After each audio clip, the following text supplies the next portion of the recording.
I'm Madison with the Gwinnett County Public Library, and during the month of March, we will be celebrating Women's History Month. Each week, I will share a story of an incredible woman that used her talent and passion to impact society in a positive way.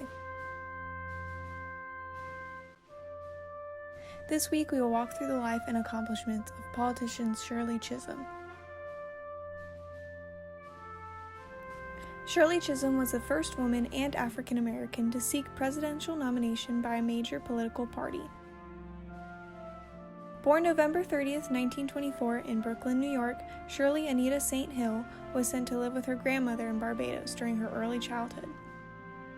Shirley started school in Barbados but eventually came back to New York in 1934 where she had a good family life.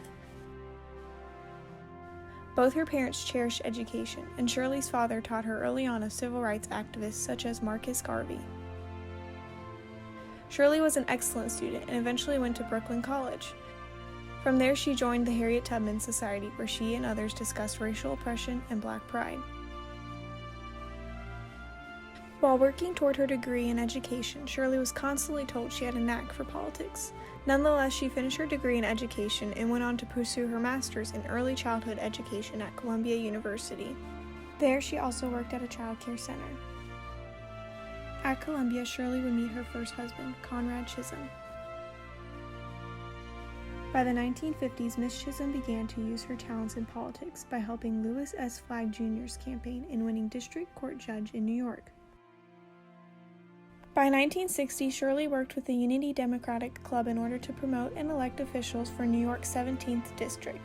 Shirley ran for the position in 1964 and won in a landslide. Shirley became the second African American in New York State Legislature.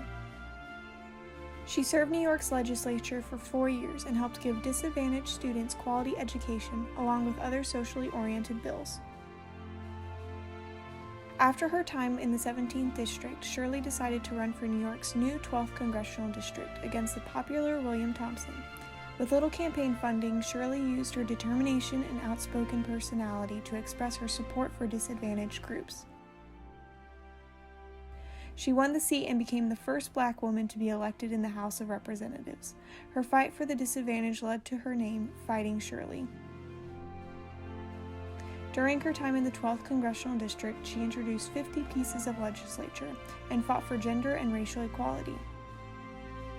Shirley also served on the Veterans Affairs Committee, the Education and Labor Committee, and then became the second woman to serve on the House Rules Committee. And her work didn't stop there. In 1971, she co-founded the National Women's Political Caucus. The following year, Chisholm began running for the Democratic presidential nomination.